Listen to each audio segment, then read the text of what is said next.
이 시간 우리에게 주시는 하나님의 말씀은 구약성경 시편 139편 23절과 24절의 말씀입니다. 구약성경 시편 139편 23절과 24절의 말씀입니다.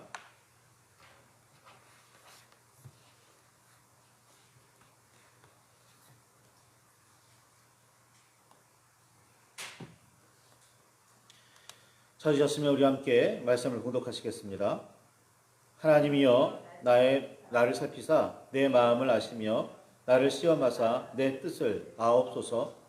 내게 무슨 악한 행위가 있나 보시고 나를 영원한 길로 인도하소서. 아멘. 주님 우리의 마음을 여시어 말씀을 깨닫게 하옵소서. 아멘.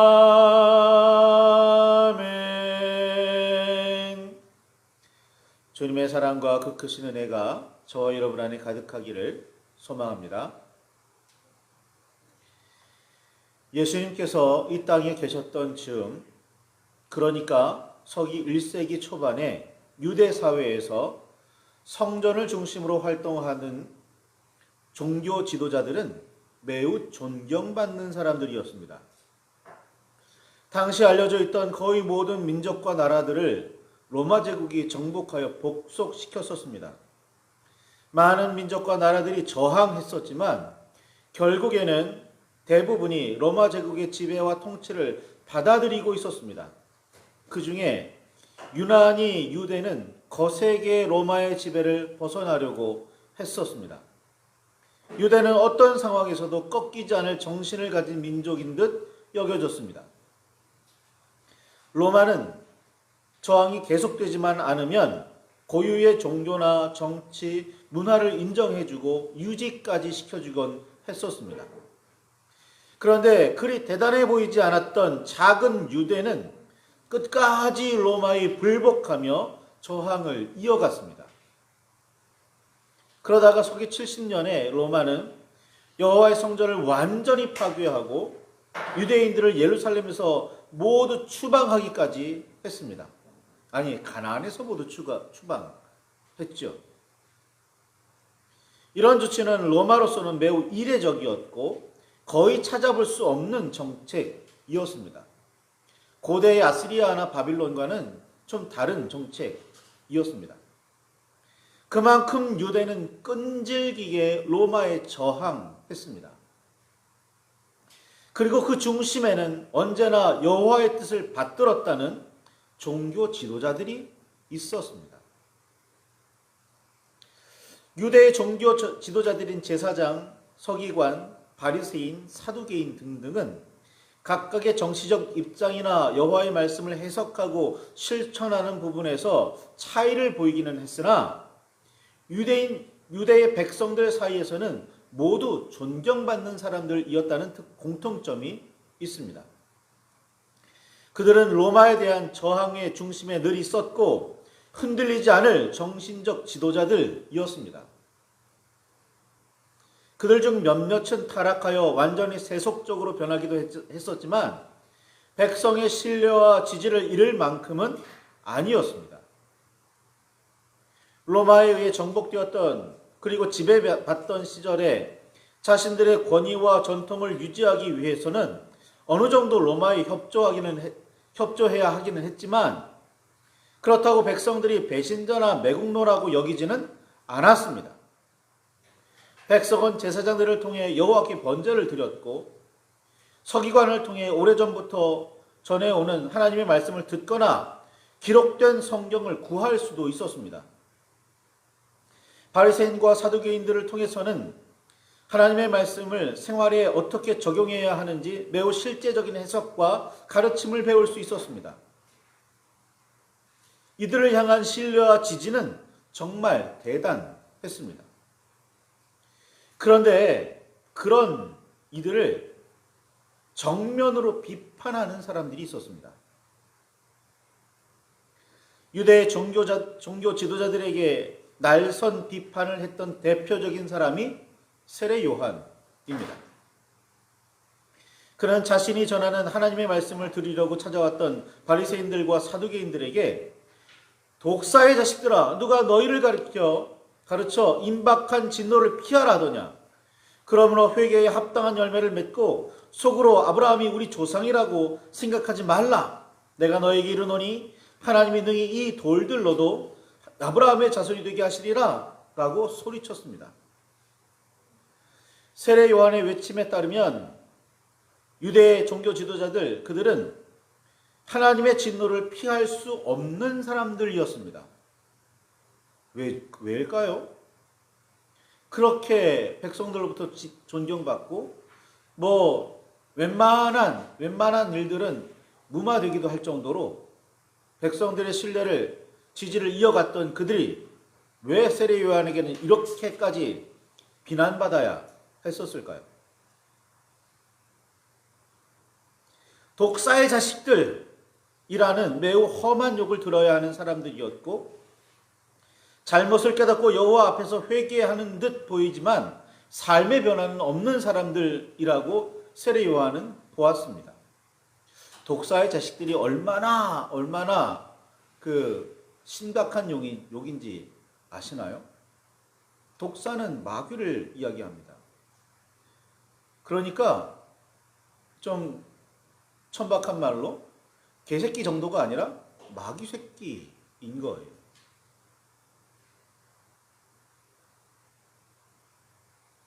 아브라함의 후손이라고 우쭐대며 여호와께 선택받은 백성이라고 주장하기나 하는 사람들이라는 겁니다. 현재 우리 교회의 현실을 너무나 잘 드러내 보여주는 듯 합니다. 한번 비교해서 생각해 보시기 바랍니다.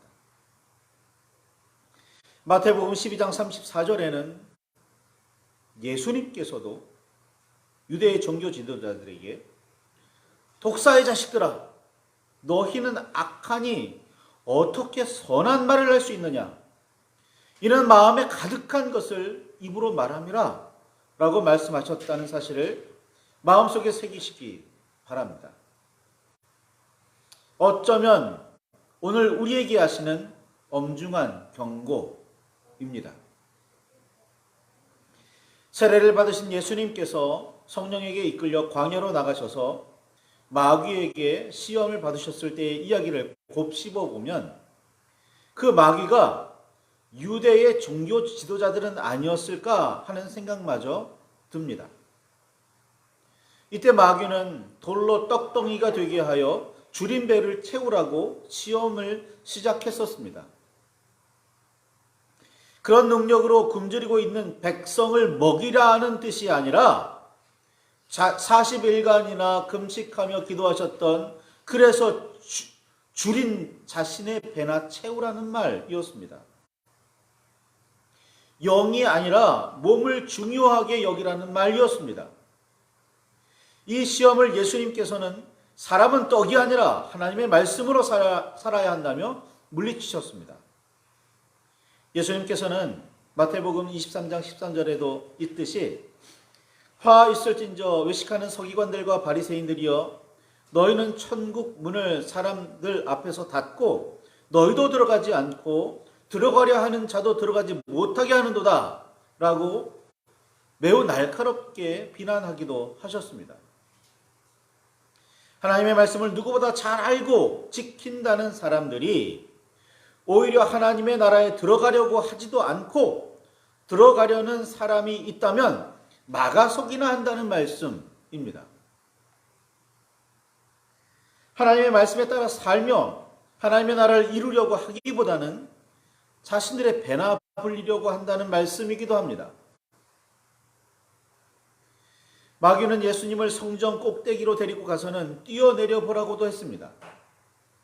그렇게 높은 곳에서 뛰어내리더라도 하나님의 사자들이 보호할 테니 전혀 다치지 않으리라는 말이었습니다. 그런 놀라운 일을 사람들 앞에서 보여주면 모두가 열광하며 따르게 되리라라는 유혹이었습니다. 여호와의 능력에 대한 의심이기도 하고 동시에 놀라운 기적을 백성에게 보여줌으로 명성을 얻으라는 말이기도 했습니다. 예수님께서는 이 시험을 하나님을 시험하지 말라며 물리치셨습니다. 여호와의 능력이 참인지 거짓인지 살아계신지 잠자고 계시는지 검증하려고 들지 말라는 말입니다. 이런 검증은 의심과 불신이 없다면 굳이 할 필요가 없는 작업입니다. 표적, 이적, 기적 등등은 그 의미가 조금씩 다르기는 하지만 하나님의 능력을 드러내는 놀라운 사건이라는 점에서는 같습니다. 표적을 보여달라는 사람들에게 예수님께서는 음란한 세대나 표적을 구한다고 말씀하시면서 요나의 표적밖에는 보여줄 표적이 없다고 잘라 말씀하셨습니다. 또한 하나님께로부터 오는 놀라운 일들로 개인적인 명성을 얻으려고 하지 말라는 말씀이기도 합니다. 그런 표적들을 통해 살아계시며 역사하시는 하나님을 바라보아야지 사람을 기억하거나 높여서는 안 됩니다.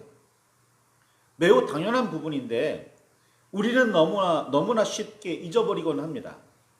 일례로 구음회나 은사 집회, 찬양 집회 후에 뭐가 기억에 나십니까? 말씀을 잘 전하시는 목사님? 어떤 병을 낫게 하는 목사님 기억나십니까? 은사를 받은 사람이 기억나세요? 찬양 잘하고 은혜 잘하고 은혜 있는 것처럼 보이고 찬양 집회를 잘 인도하는 그런 사람이 보이십니까? 우리는 이런 어리석음을 반복하고 또 반복하고 있습니다.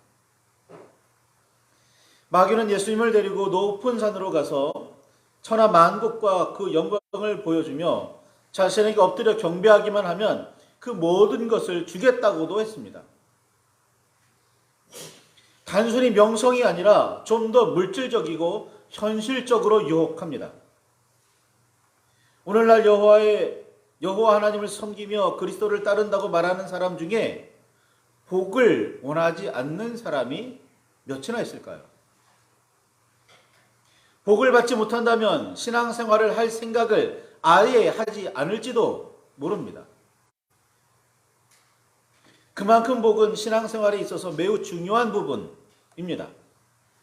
그리고 우리가 생각하는 복이란 대부분 높은 지위, 많은 재물, 바라며 계획한 일들의 성공, 긴 수명, 자녀의 번성 등등 매우 세속적입니다. 마귀는 예수님께 이런 것들을 주겠다고 약속하며 유혹했습니다. 예수님께서는 그런 것들은 하나도 없어도 되니 오직 여호와께 경배하고 다만 하나님을 섬겨야 한다며 물리치셨습니다. 예수님의 8가지 복에 관한 설교에 따르면 천국, 위로, 기업, 즉 삶의 터전, 의의 배부름, 긍휼히 여김을 받음, 하나님을 보는 일, 하나님의 아들이라 일컬음을 받음, 이 진짜 복입니다. 여기에 무슨 재물에 관한 이야기, 높은 지위에 관한 이야기, 수명에 관한 이야기 있습니까?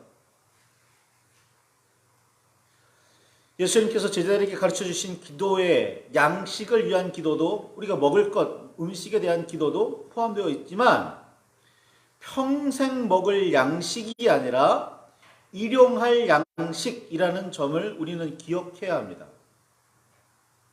일용할 양식이란 매일 먹을 양식, 그날 필요한 정도의 양식입니다. 평생 먹을 양식을 창고에 쌓아두게 해달라는 기도가 아닙니다. 평생 양식 걱정하지 않게 높은 지위와 많은 재물을 달라는 기도 역시 아닙니다.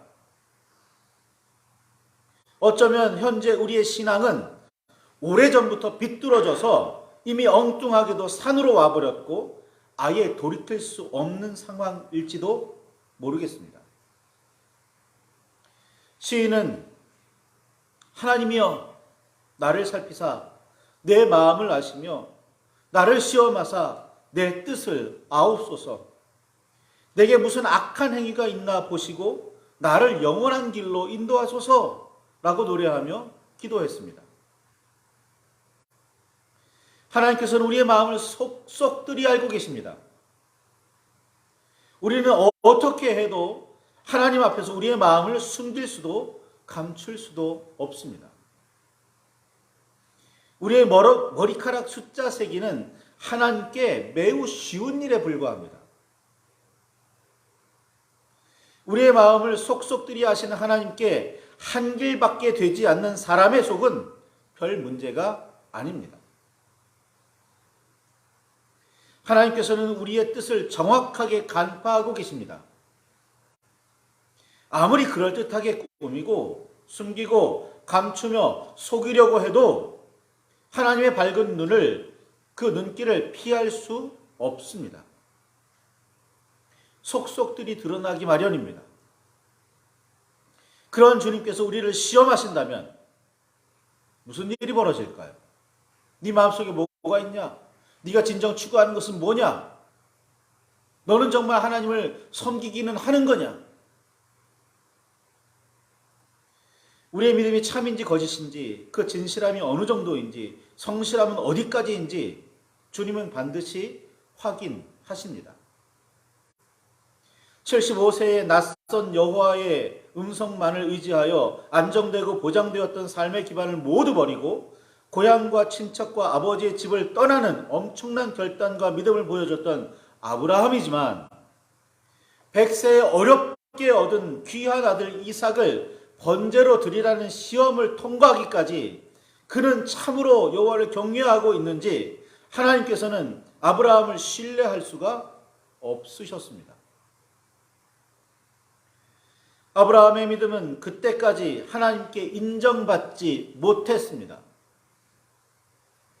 우리는 그의 출발을 대단하게 여기곤 하지만 하나님께서는 그 후에도 한동안 그를 인정하지 않으셨습니다. 그가 보여준 삶의 모습 때문입니다. 하나님께서는 우리의 허풍 가득한 말들이 아니라 드러나 보이는 삶과 마음속에 감추어진 부분까지 모두 살피시고 계십니다. 우리가 얼마나 위선적인지를 주님께서는 너무나 잘 아십니다. 얼마나 많고 심각한 악을 숨기고 있는지 주님께서는 너무나 잘 아십니다. 사람들의 눈은 어떻게 속일 수 있으나 하나님의 눈앞에서는 모든 것이 밝히 드러납니다.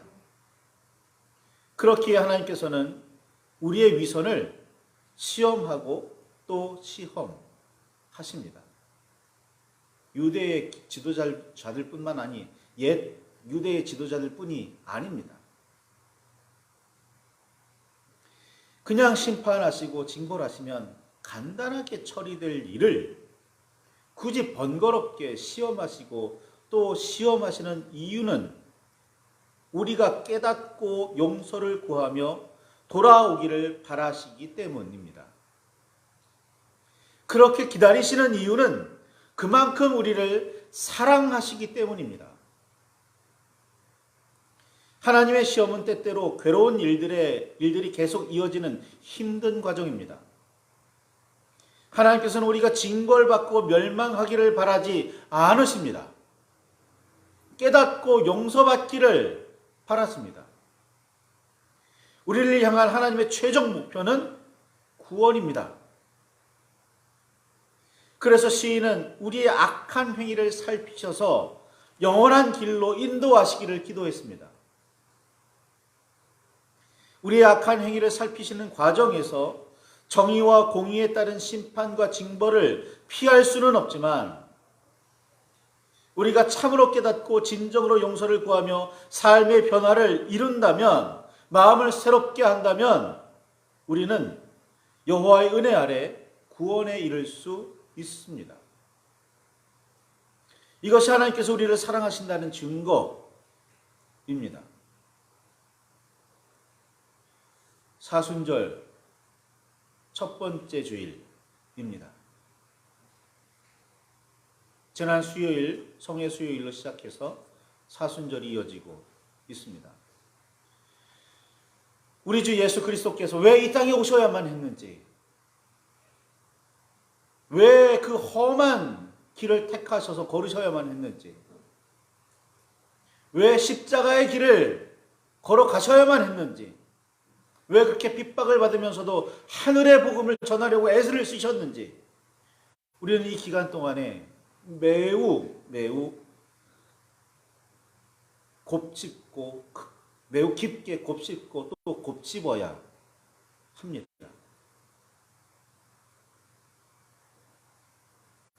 말씀을 붙들고 깊이 묵상하시기 바랍니다. 우리가 헛된 길로 나가지 않도록 우리를 영원한 길로 인도하시기를 간절히 구하시기 바랍니다.